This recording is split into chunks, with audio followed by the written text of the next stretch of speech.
what distinguishes a natural object like a stone or a piece of wood or a reindeer antler from an artifact, like, say, a prehistoric stone tool or a carved wooden cup or an antler lasso toggle? Well, the usual answer is that in the artifact, a form that initially existed as an idea or a template in the maker's mind has been imposed on the originally shapeless raw material of a piece of stone, wood, or antler. In other words, the artifact is the materialization of a thought. And so in order to make something, you have first to think it, or to hold that thought at the forefront of your mind as you work with the material. And once the material has taken on the form intended for it, then, and only then, you say that it is finished. And any changes to the form that take place beyond that point are attributed to the subsequent phase of use. Well, that's the traditional view, which I'll call making through thinking. In philosophy, it is better known as hylomorphism. That comes from the Greek word hyle, meaning matter, and the word morphe, meaning form.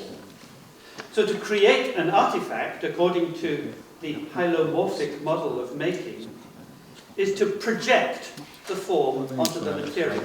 I have the form, the idea into my head, I project it onto stone, wood, antler, and there it comes to be as a material object. And so the mental work, the theory, comes before its application or execution in practice. Theory leads, practice follows, as indeed the very notion of application implies. So making takes place, according to this view, making takes place in the interval between a starting point and a finishing point. At the start, the maker is there with a lump of material in his hands and an idea in his head. And at the end, there he is, holding the complete artifact. But where is the creativity in this? To find it, we have to read backwards from the finished object to the idea that gave rise to it. And it's this kind of backwards reading, that is the attribution of form to an unprecedented idea in the mind of a maker. It's that kind of backwards reading that underpins the very commonplace identification of creativity with innovation. We think that if anybody's being creative, he has to produce something new, which means that the object there is the realization of some idea that flashed into the maker's mind and had never occurred before. And, of course, with that goes the idea that the production of traditional craft is inherently uncreative, unless it can be shown to incorporate some kind of novelty. Now, the trouble with this view is that it leaves out the creativity of the very processes wherein both things and ideas are generated. They're generated, on the one hand, in the flows and transformations of materials, and on the other hand, in the movement of the imagination and of sensory awareness. The painter Paul Klee wrote in one of his notebooks, "Form is the end, death. Form making is life." So where is the creativity of the life process, of the processes wherein forms come into being? And I think to find it, we have to read creativity forwards rather than backwards. This is, instead of starting from an object and thinking, what was the novel idea that gave rise to this object? So we read back from the object to the idea that was supposed to come before it. We read creativity forwards, and that means joining with the movements of materials and awareness as they feel their way ahead in real time. It's to join with the movement of making. And such feeling forward is essentially a process of improvisation, finding one's way. And to find one's way, or to improvise, is to think through making. In thinking through making, rather than making through thinking, nothing is ever finished. Every artifact is a way station on its way to something else. It might be the next artifact to be made in the series, or it might be that that artifact will go on in due course to become something else. And likewise, every thought is just a passing moment in a process of thinking that continually carries on. So the creativity of thinking through making lies in the improvisation rather than in innovation.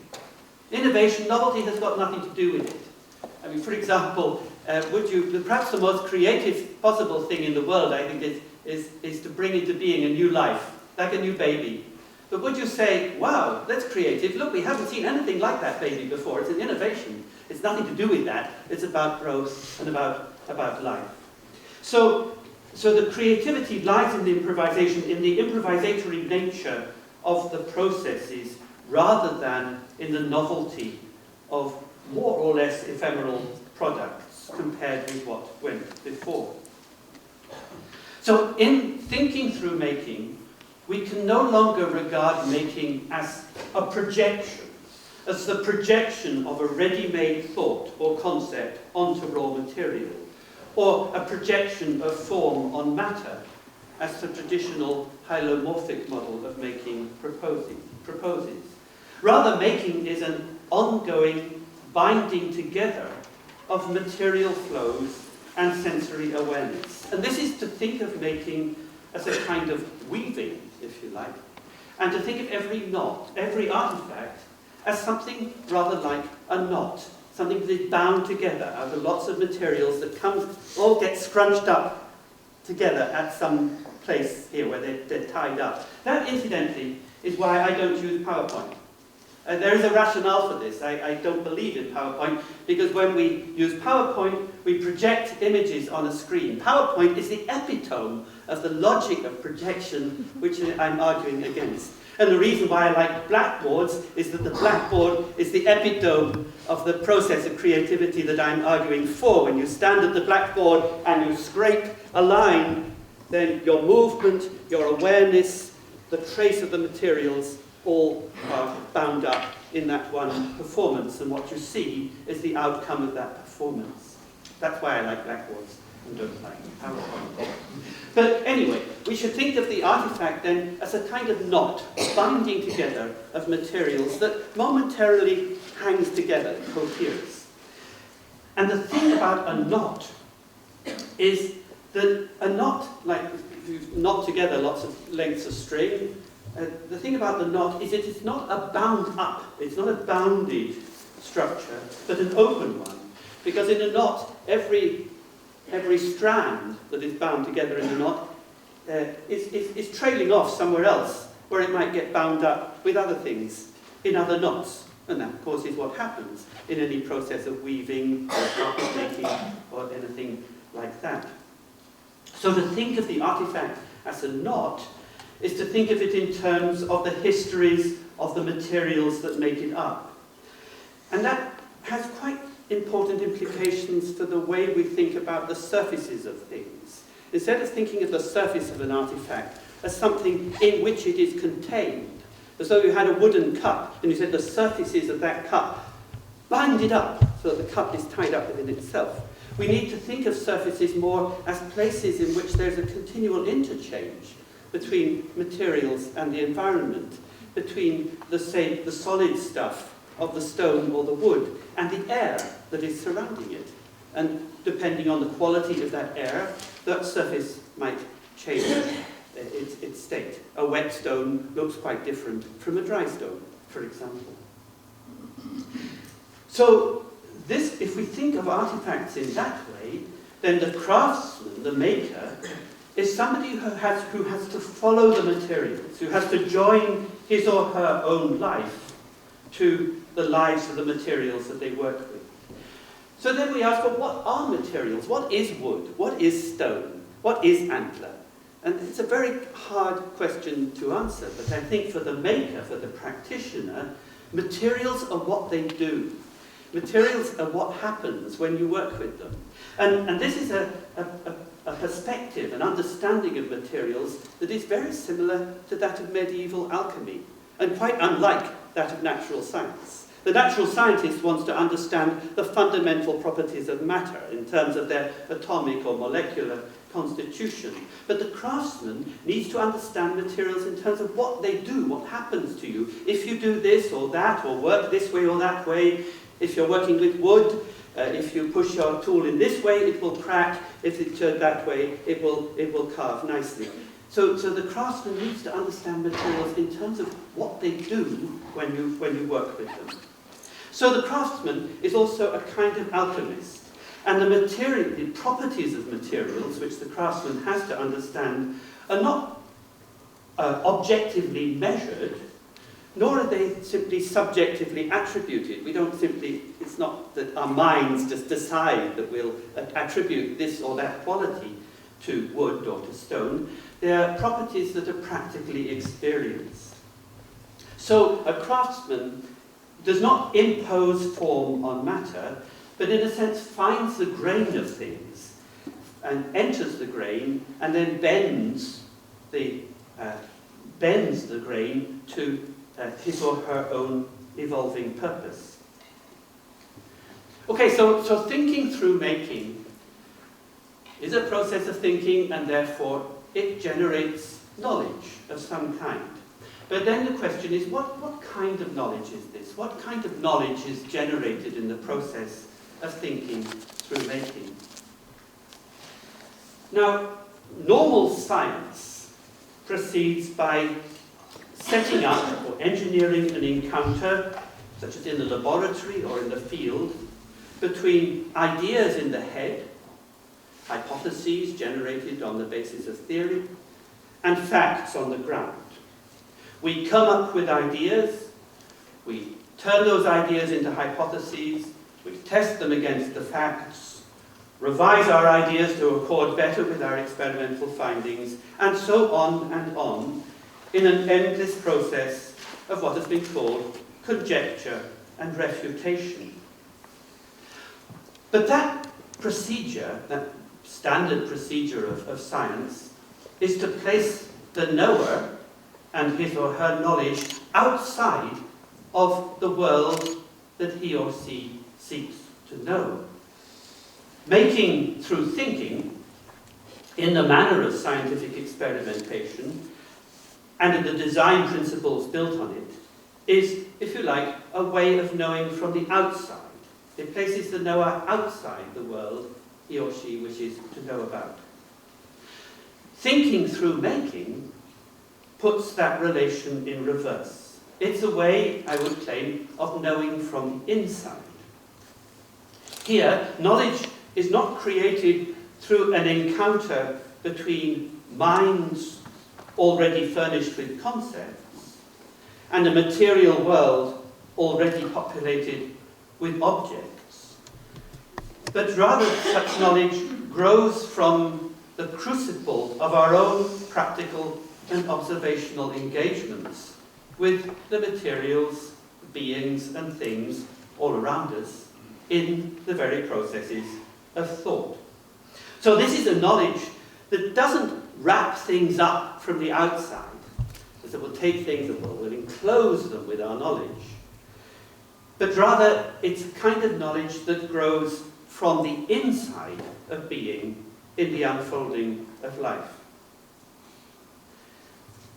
Now, I think that the problem with currently dominant ways of thinking in modern technoscience and in the kinds of policy making that depends on modern technoscience is that we've got the relation between knowing and being the wrong way round. And that, I think, is why techno-scientifically driven policy continues to deliver solutions that are unsustainable. By sustainability here, I don't mean reaching some kind of steady state, at which we could say we can take the world up to this point but not any further, so we must do everything to fix it there. Rather, by sustainability, I mean simply being able to carry on, to keep on going. It doesn't mean always doing the same things or being in the same state, but it does mean being able to carry life on.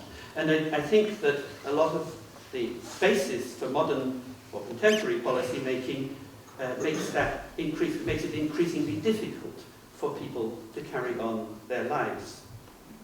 By placing knowing on the outside of being, or by wrapping things up in our own preconceptions and categorical frameworks, we close them up, leaving, in a sense, no room for growth.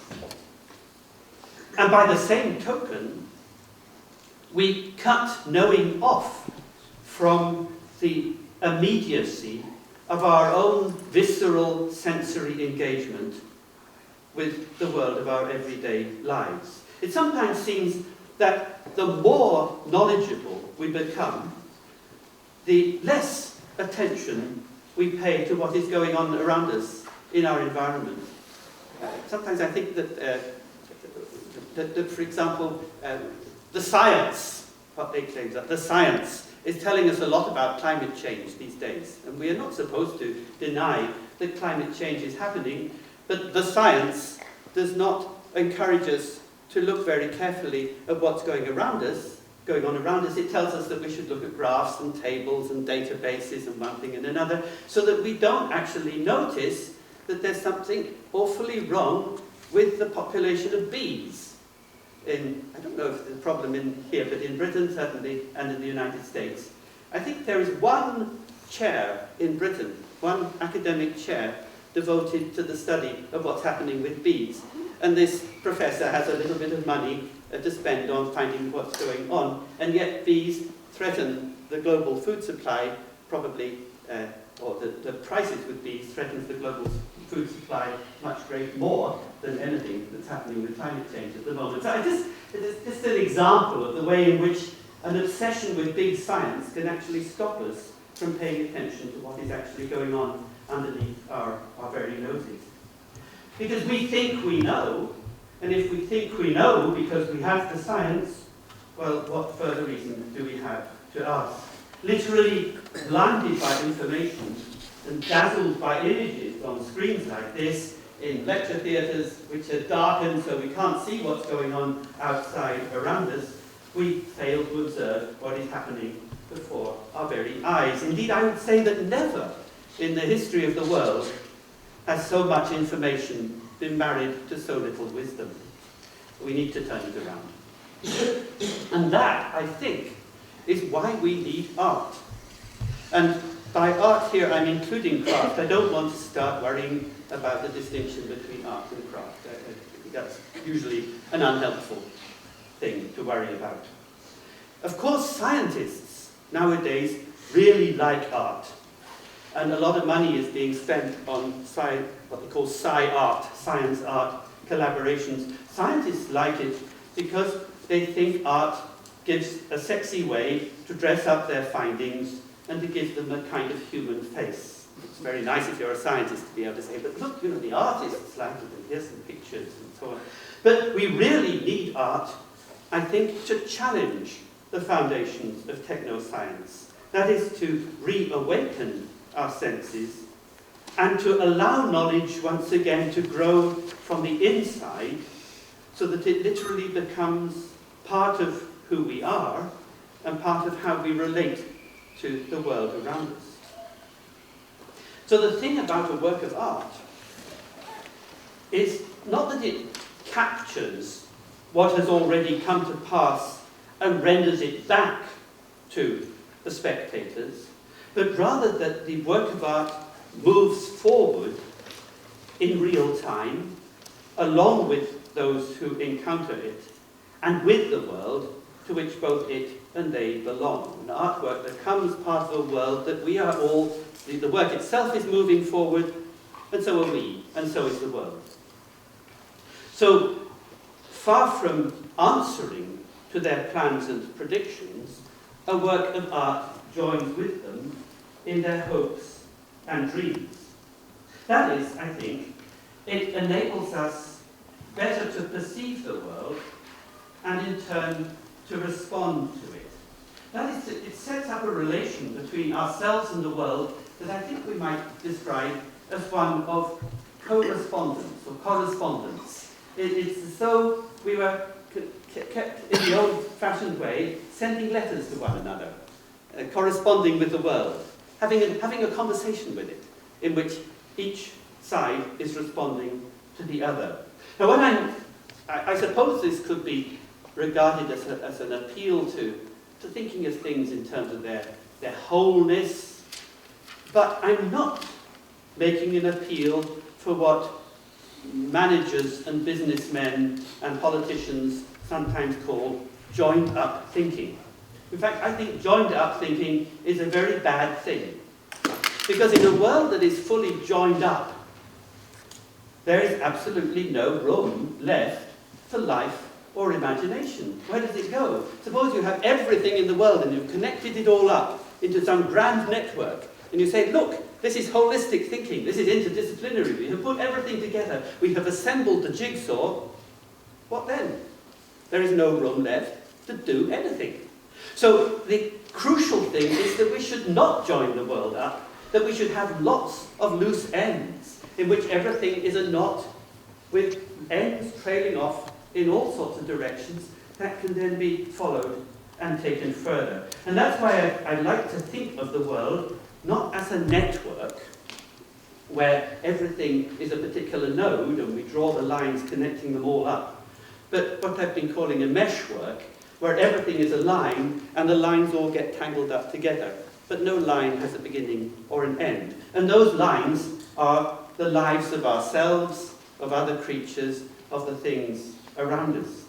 So there is room for life and imagination because the meshwork is a tangle in which everything, every line, as it were, has a loose end that we can then follow and take further. So, to think through making is, in effect, to participate in the weave of the meshwork. It's to pick up one of those lines, or several of them, and take them further. But just as a last observation, even if we talk about thinking through making, thinking does have a habit of running ahead of making. And perhaps it's just as well that it does. There is a degree to which we're not just feeling our way forward, but in which our actions are being pulled from in front. That our imagination runs ahead of what we do. And yet, when we're working with materials close up, there's a limit to how fast we can move. Working with materials have their own friction, their own drag. They hold us back. So when you're working with materials as a craftsperson or as an artist, you have to work slowly. And yet the imagination is always pulling us off ahead into the distance. And I think that the real skill, the real trick, if you like, of craftsmanship is that the really skilled craftsman is one who can hold the forward-moving momentum of imagination that's always running off into the distance, hold that in check with the slow movement of working with materials. You can look into the distance and be close up at the same time. It sometimes says, for example, of painters, that they can't actually see what they paint. Because in order to work on the canvas, you have to, you're holding a brush, you have to have the canvas fairly close by, but in order to see what you're painting, you have to stand some way back. So the painter is somebody who's able to hold close to the material, whilst at the same time be able to think from a distance. And it's the same with composing music. And composing music would be easy if it were for the fact that it can take an hour to notate a passage that in performance would take maybe only a minute. So that the composer is somehow able to hold to that little bit that he's working on whilst keeping in mind the the longer term, the overall movement of the work. I think it is the same with any kind of art or any kind of craft, that indeed of human life in general, that there is a tension between the reach of the imagination that always wants to pull off into the distance and the drag of material that is always holding us back. And we are somehow caught in the middle of that. And the art of the maker who thinks through making, then, is to keep his or her eyes trained on the far horizon while still engaged in the labours of proximity. Thank you.